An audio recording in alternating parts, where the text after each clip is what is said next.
way that I saw Revival is an entrepreneur who was doing okay or really good, and then COVID kind of threw a wrench in the works, and they find their way back up.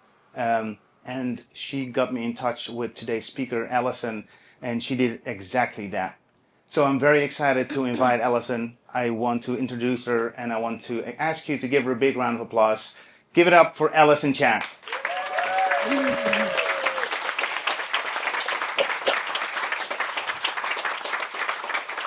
Hi, everybody. My name is Alison. Sorry, I'm a bit nervous. Hey, Carmen is here. Hi. Yeah, she's the lady who connected me with Mark. And I'd like to say just a very big thank you to Mark and Creative Mornings for having me here today. I actually spend a lot of time working with my hands because I make cakes. So I might not be the greatest speaker, public speaker, but I hope my sharing today, my journey, can bring you some sparkles or inspirations in whatever you do.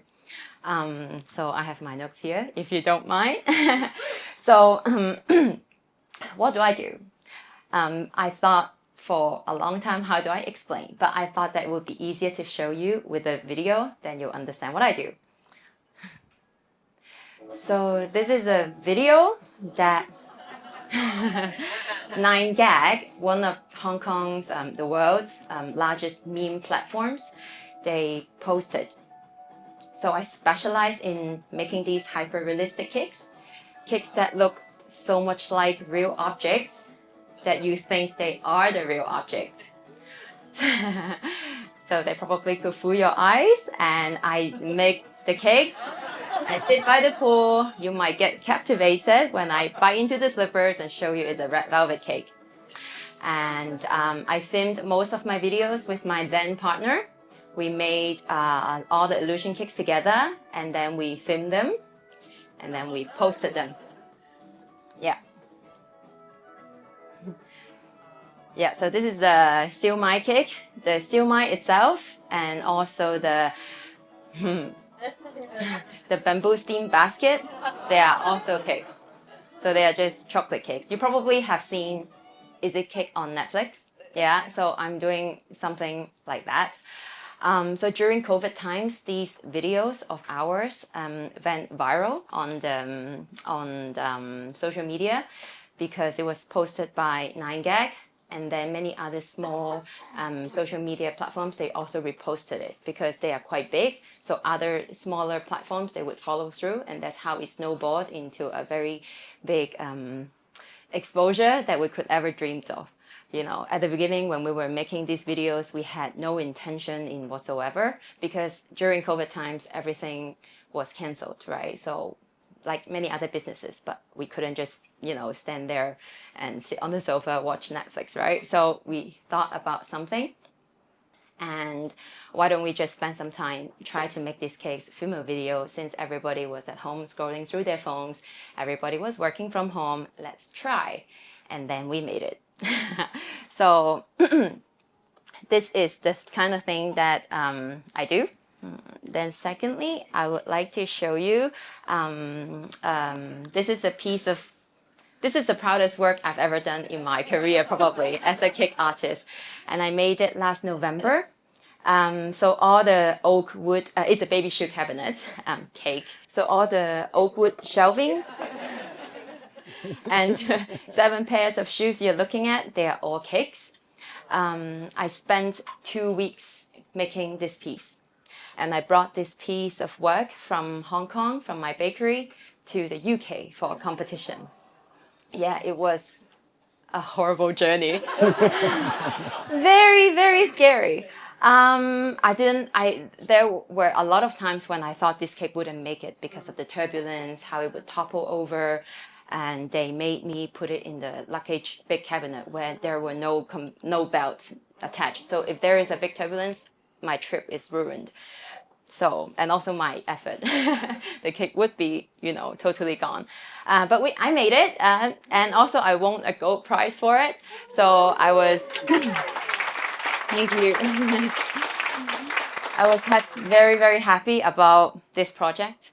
But I would like to say that it made me feel very proud. It meant a lot to me, not because I spent so much time making it, not because I won a prize for it. It's actually because I feel very emotionally attached to this piece of work. Because actually, all the shoes you're looking at, they are from my son's cabinets, like the inspirations or the style. He would recognize them because this is the shoes, the colors, the style that he has in his cabinet. He wears them every day. So I became a mother, and I get inspirations from things around me, and that's how it gets me motivated to do that work very well, because it's related to my son. I feel very related to this project, to this goal. Of course, it's also a competition, but I always pick themes that relates to me, that I feel very emotional about. And I would always think, how would Jesse, my son, feel when he sees these cakes, sees these shoes, and how would he what's his face gonna be when he touched the shoe and there's a dent, right? Because so all these imaginations and questions motivated me to, give me a big drive in completing this piece. So that's why this piece means a lot to me. But I'm not here to show you what I achieved. I would, in contrast, like to share with you the most vulnerable parts in my journey as a cake artist in Hong Kong, because I feel that the most vulnerable parts are as important and unforgettable as the highlights are. So at the beginning, maybe you wouldn't believe me, that I was once so lost and confused about what I wanted to do in my life, in my career, that I resorted to doing the sports I hated the most, that is running. I hate running. I hate running, but we're talking about 10 kilometers every day. And that's just to get enough sense of achievements for me to feel the emptiness in my heart, because I was so confused in what I wanted to do. Just for myself to continue the day. I ran today, 10 kilometers. I feel so more pumped, to get through the day. So after graduation, I worked as a reporter in a television broadcast station, and I was covering the biggest protest in Hong Kong, Occupy Central. It's quite a long time now. But I felt that it's not the job for me. But I didn't know what I wanted to do. And then at that point, my family invited me to help in their business, and I had zero interest in it. But because I didn't know what to do otherwise, so I said, okay, let's do it. But obviously, it's not a job that I enjoyed. So every day after 8 hours of office work, I went home and I sat there and I was just like, what did I do today? I feel so empty. I feel so hollow because I didn't get any satisfaction at all for me, for myself, from the job. So I tried running. Why? Because I hate running. So if I managed to run 10 kilometers that day, I know I hate running, but I still ran 10 kilometers. How good am I? And then I felt that I did something today because I ran 10 kilometers. Good job, Alison. You hate it, but you did it. Good job. So that's how I got the satisfaction every day, to feel the emptiness in my heart, because I was so confused and lost in what I wanted to do next. So every day I ran 10 kilometers, until it got a little bit more addictive and extreme. So if the treadmill number is 9.5, I'm like, cannot. I have to keep going. It has to turn to 10, because otherwise I would still feel dissatisfied when I get home. And I still feel I didn't do anything today. It has to turn to 10. The number needs to be above 10. So it got a bit unhealthy in the mentality, until my hero came. My then boyfriend, now husband, inspired me and encouraged me to start a cake business. So he asked me one question that was so powerful, and it's still stuck in my head until this day. I remember what he asked me. He said, okay, now relax. Just imagine you are in your 70s and you're sitting in the garden you are looking at all your grandchildren run around, and one of them comes up to you and asks you, "Hey, grandma, what did you do when you were young? And how did you feel about it?" And I was like, oh my God, I cannot tell my grandchild that I spent 40 years working in your great-grandfather's office, feeling not happy about it. And it was just because it was a stable job, but I hated it every day. It was dreadful. I was like, I don't want to tell him that. I don't want to tell my grandchild that. So it was like a light bulb in my head that, lit up. And I was like, I need to do something that makes me happy. So I started to turn my hobby, which was baking at home, into a business. Obviously, I started small and I was working in my home kitchen. I had more and more cake orders, and it slowly took over the office job. And the rest is history. I kind of found my passion in cake making, and I just dived deeper and deeper into it. And that's how the whole journey began. It was because of my husband. Oh. Ooh, yeah, for husbands. Yeah, cheer for the husband. So, yeah. I remember I wanted to tell my grandchildren that I built my career up when I'm happy, not when I had nothing to do. And all the achievements on top is just a bonus, I would say. But I built it up with delight. That's my life. That's how I got through. So my brand is Dear Harley. Harley, who is Harley? Oh, sorry, I forgot that I was gonna show you the work when my son, oh, can I go back? Yeah, here. That's my son, and when he was being exposed to my cake. So I thought it would be funny for you guys to see how he reacts. But it's not Go moving. forward. Oh, forward. One more. Okay. That's my husband and my son. That's the real shoes that he has, and those are cake.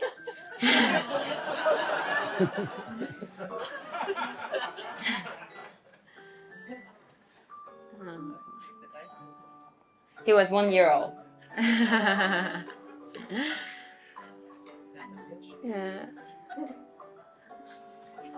As I was preparing for this talk, he also watched this video yesterday, and he was also laughing. Yeah.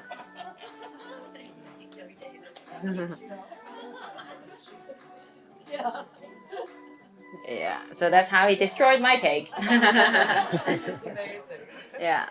I hope this is after your competition. Of course. I wouldn't win a prize if he destroyed it like that. So I carried it back from the UK, from Birmingham, after the competition, and it toppled. But it was just, a little, damage. But I still, filmed this video because I was looking forward to this video so much. I wanted to see his reaction, and I just let him touch everything, and, that's what we got. So, Harley. Dear Harley, the name is also very personally attached to me because this little guy here is actually my nephew. He is the first grandchild in my family, and that's why everybody was like, oh my God, newborn baby. He's the first one in the family, newborn baby. Why did I call my brand Dear Harley? Is because I love this little guy so much, and I remember 10 years ago looking at his little face, newborn face, so wonderful and beautiful, and I just thought, okay, life can just be so simple and happy. Just a baby can bring you, they don't have any worries, whatever. And so he kind of also inspired me to start my own bakery, just because the pure happiness that he can give by just, being there. And this is him 10 years later. Okay. So when my business started to grow, I also struggled more because I spent more time managing the staff, doing the marketing, accounting, things I didn't sign up for, But it's also a good thing that it's going very well. But because it's going well, you will also have to cover all the spectrum of things. But I was like, I didn't study marketing. I didn't study accounting. I don't know how to do it by the book. So everything that I do was just trial and error. And I just went ahead and tried. You just have to try, I think, because you never know what would happen. And it also could be at a point that it's too just expensive to hire every help from every spectrum. So you have to do everything by yourself, but not knowing if you would do it. But you just try first. Then, yeah, along the way, I do a lot of trial and error. A very good example is when, as I shared, when COVID started, my whole business went to a standstill. Nobody was celebrating. All the weddings, birthdays, all the gatherings were canceled. So everybody was just staying at home, working from home, scrolling through their phones. So I couldn't do anything because then there's nothing to do. There's no orders. All the team, anyone can't help me. So I was like, okay, instead of just sitting on the sofa, let's just try to do some cakes. And that's actually only the moment when I started to make these hyper-realistic cakes. I didn't make it at the beginning just to get to fulfill an order or whatever. It's because of the opposite. It's because I had nothing to do. And then you try to do more creative things, and just at least people at home, they can see you from the phone, right? So it's better than nothing. So me and my then partner, we made a lot of these cakes. We make content out of the video, and then we posted it. And I mean, although I have to admit that sometimes I feel ridiculous spending half a day just making, this little duck. And then I spend the rest of the day filming it and cutting it, Like, it could be a complete waste of time and effort because you don't know if you will make it. You're just making a video to entertain yourself or what, Nobody could watch it, But so at that point, I was struggling so much. But there's nothing else to do. So let's try. Then we made it. As you can see, 9gag posted it, and then many other platforms followed. The wave brought through our whole circle, like local round of media as well. First, it was the international, and then it went. It brought us a lot of the interview opportunities and the greatest media exposure we could ask for by just, I don't want to say silly videos, but they are a little bit, that's why people like it in Hong Kong, because they just like to watch these things that, that are fun, So that's what we did. And me and my partner back then, we were overwhelmed, and our friendship was obviously stronger than ever because we started it together, and then we struggled, and then we made these videos that may not make it, but we made it, and it became very big. And then we were in all the videos and interviews, and friends sent us, I saw you on TV, or I saw you in this magazine. So we were just very close together. And then until now, our brand is doing very well, as I can imagine. But during this journey, my partner and our friendship didn't survive. So that's one of the biggest regrets that I have in this journey. So, sorry, I don't have a slide of her because I don't want to show her face. So she was a dear friend, and we met in high school. Sorry. Oh my God. So we really went through the ups and downs together because we started in my home kitchen, and there was a lot of orders, and it was just the two of us. We would hide in the kitchen, and we would just make all the orders happen, So it was just the two of us, and we were just like two of us against the world, stacks of orders, and we would just not sleep and just make it through. And then obviously during work, we had 24 hours to talk. We talk about everything. We know every word about each other's life, everything. And all the ups and downs. And also, Dear Harley wouldn't be this successful without her, 100%. I tried very hard to save our friendship, but just unfortunately, it didn't work. Yeah. So sometimes what I want to share is I still think about her because I feel that she's very influential to me in this journey. When I had my son, When I had my son, I did imagine whether she would send me a text. I thought, am I a little too crazy about this person? Like, what is this? Like, we already, discussed, and then, things didn't work. But when I reached milestones in my life, I would think about her. somehow. And I would imagine whether she would send me a congratulations and, that you have a baby or something. And then I would imagine whether, one day we would set our differences aside and become friends again. Just things like that would pop up. Maybe I'm just an emotional woman. That's why, I don't know, just things like that pop up to me. And if we are friends again, who would approach who first? Just something like this. And I have intimate feelings, that come up to me from time to time, and I would see her in my dream. Sorry, I mean not like I'm crazy about her, but what I mean is I think that she's deep in my brain, she's very influential to me in my career. Okay. And another person I'd like to bring into today's sharing is my dad, because my father also influenced me a lot.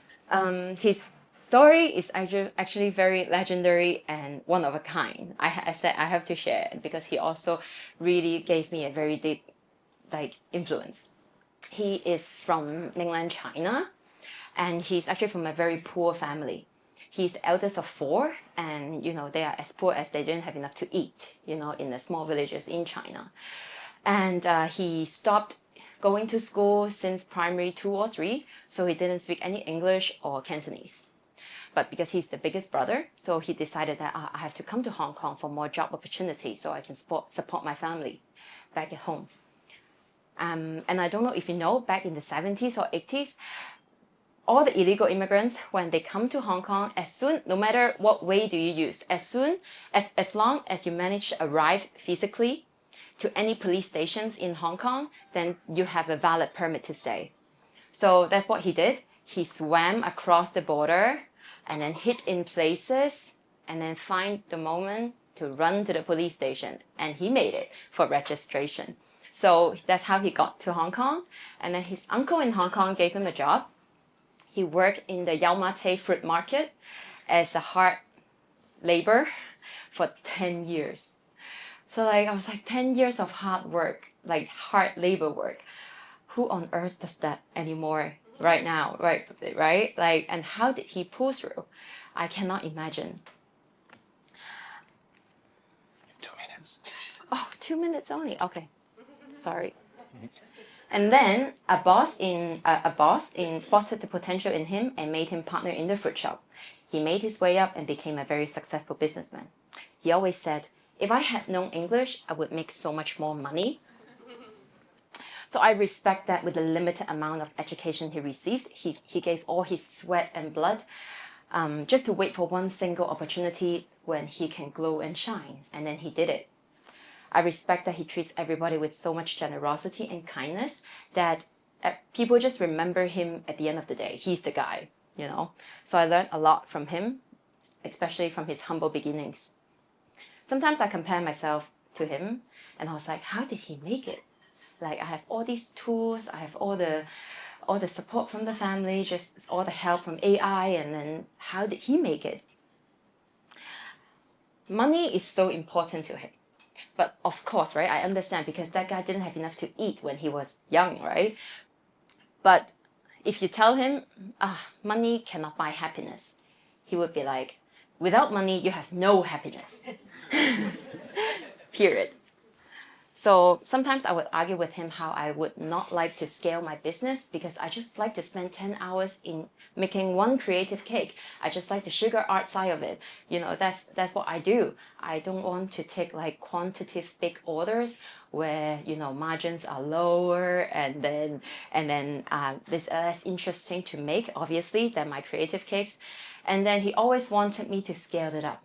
So I love how he wanted me to scale it up, to make it big, to make more money because of what he's been through, because money is so important to him.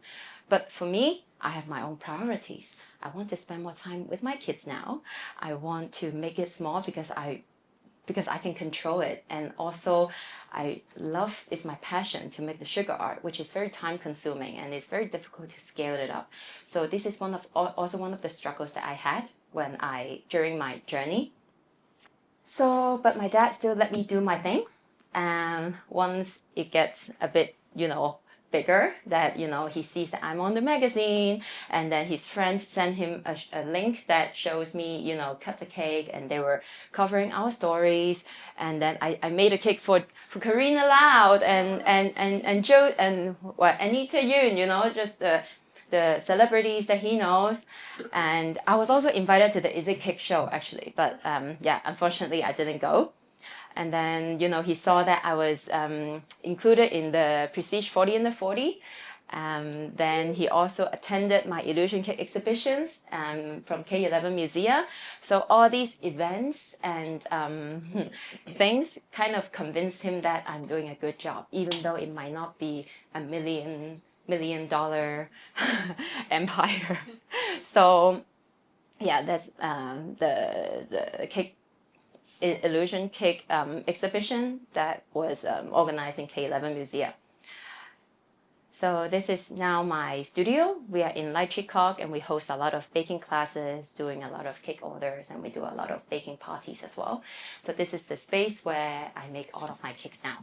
So Dear Harley is very meaningful to me because my husband and my nephew inspired me to start it. My passion lies in this place, and my family supports me. It just makes me very happy bringing joy to people just with a custom cake. So I think now I have a lot to tell when my grandchild come up and ask me the same question. So that's the end of my sharing. Thank you very much for being here. I hope you liked it. Oh, Thank you for sharing that incredibly personal story. yeah. I saw some tears here and there, so people align with that. Again, thank you very much for an amazing talk. Thank you for having me. We got some time for questions, so is there... Okay, I'll go straight here to Simon. Good morning. I'm not going to ask a question. I'm going to give you some advice. Just like your husband said, don't be that 70-year-old grandmother saying, I wish I had have connected with my friend. Now, we don't know the circumstances. Yeah. But sometimes, and I should always listen to my own advice, if you can, try and resolve the difference with your friend, because one day it's going to be too late and you won't be able to, and you'll regret it more. So that's my advice, that's not my question. Okay. But you don't have to do it. You don't have to do it. But if you do, I will take it. Good luck. Thank you. Thank you so much. So we saw the video of you and your son. How old's your son now? He's turning 2 next month. Is he confused about what he can put in his mouth? Because, you know, Hong Kong parents are like, no, don't eat that. And you are showing shoes. Yeah. So that's why I do not bring kids home all the time. Because I was also a little bit scared he might be confused, because, you know, I want to nurture him and things like that, you know, the common sense and stuff, like what am I teaching him, right? Too advanced. So, yeah, not every day I bring him to the bakery. Great sharing, thank you very much. You've inspired me this morning. First of all, could you give a high five to your dad for me? Because he sounds like an absolute man. Oh, I will. And my question is related to your dad. The guy in the fruit shop who saw potential and promoted him sounds like one of those forks in the road where his life changed completely. I'm intrigued, has that person who saw potential and chose to be a sponsor, did it influence your father to be a sponsor? Do you know that person? Has that person influenced you to be a sponsor as well? So actually, my dad worked in one fruit shop as a hard labor for 10 years. So every day is just moving boxes, loading, unloading, and unloading from a fruit truck. So something like that. But people come and go. This is not something people like to do generally. So, and there are also a lot of bosses every day. They walk through the fruit market to see what's sold, what's not, you know, and they see the people, they meet the people. So he knows that my dad is very resilient, and he just he would just go for it. And they, you know, people, you know, they know more about his personality and such. Then one day, then, you know, who doesn't like a talent, right? So the boss would, you know, come up to him and says, I would like to hire you. give him bonus, kind of make him a partner, and that's how the whole thing started. So what I mean is seeing the potential is he really shows how much he can give by throughout the 10 years of hard labor work, and he showed it and people could see it. So yeah, so this is his how do I say it? Just some that the boss that saw something in him at the beginning, and that's how he started. Yeah, he's an old uncle now, but he's not selling fruits anymore. But we still see him. Yeah, yeah. Incredible work that you've done. Thank you. What a journey. Thank you for sharing that. Thank it's you. Very inspirational. Along the way, I mean, it's not just cake making, it's like you say, sugar art, the decorations, everything looks so realistic. When you were younger, were you artistically inclined? How did you learn the techniques of not just the cake and the sugar work, which I assume is basically a lot of it's fondant, right? Yes. Like, how do you then apply the color? Do you airbrush? Do you do it by actual paintbrush? I mean, there must be a million techniques. Did you have a resource to learn? Because you teach classes now. Yes. So, sarcastically speaking, I didn't take any cake decorating courses at all. I think most of it I was just trial and error, as I said. Because actually back in the days, maybe like 10 years ago when I first started, it was just only YouTube or books or anything. All the certificate kind of courses that you attend, they teach you the classical thing of, the basic of making a cake, how you bake a perfect cake layer, how you make the cream, how you stack the cake, how you crumb coat the cake, so something like this. It's not really relying on the creative side of the things that I would like to do. That's why I never attended those courses. Actually, I attended one, and there were 4 levels. But after first level, I'm like, this is not my thing. So I just, went to try. So, for example, this wine bottle and the crate cake, this is probably like the 10th time I make it. So it's always much better than the previous time you make it. So the first cakes that I make, you wouldn't want to see it. It's not something like this, So I think it's really a practice, a lot of practice. And the thing is, I didn't like drawing or the art things when I was young. In HKU, where I studied my degree, it was Spanish that I chose. It's nothing related to art. So that's why I was confused. So when I was confused, I had my period of being lost. Before that, it was nothing about cake or art at all. You can nurture it, still, even though I was at my mid-20s, So it's when I started doing these things. I think it's the handicraft, the skills that you have after a lot of practice. And that's also the reason why I'm unable to scale up my business, because it just takes a lot of time, a lot of detailed work to do. Like, how much can you sell, even though it's so realistic,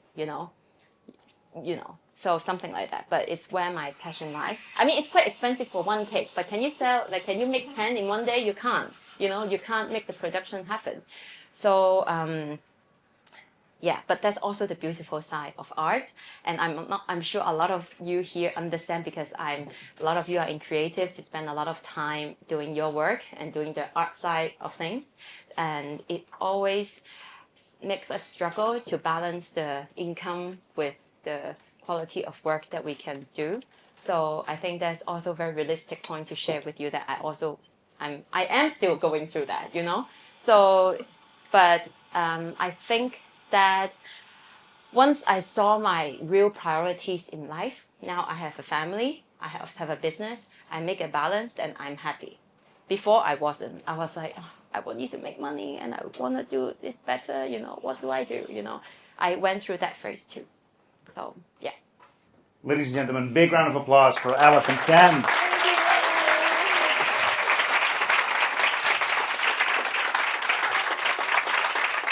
Now I want to invite over Nick. Give Nick a big round of applause, our paper cutting artist who made a special piece of art for Alison. So I scrolled your Instagram. There's a lot of content you should go check out. I scrolled all the way to the end and found, I think, the highlights of your cake career. Thank you so much. So It's amazing. tell It's us what you did. paper. Yeah, there were a lot of commercial work that you've done that you haven't shown. So the center of it has the seven shoes of your son as the composition, and then I filled it with the rest of your very creative. I mean, Thank you so if much. anyone looks at it, it's just a random collection of things that people love. But most You know, importantly, cartoons it's and- paper. You make like Yeah, I don't know how you make it. It's an interpretation of things made in cake, made in paper. So it's Thank you so much. It's a beautiful piece of art. Thank you. Let's take a picture.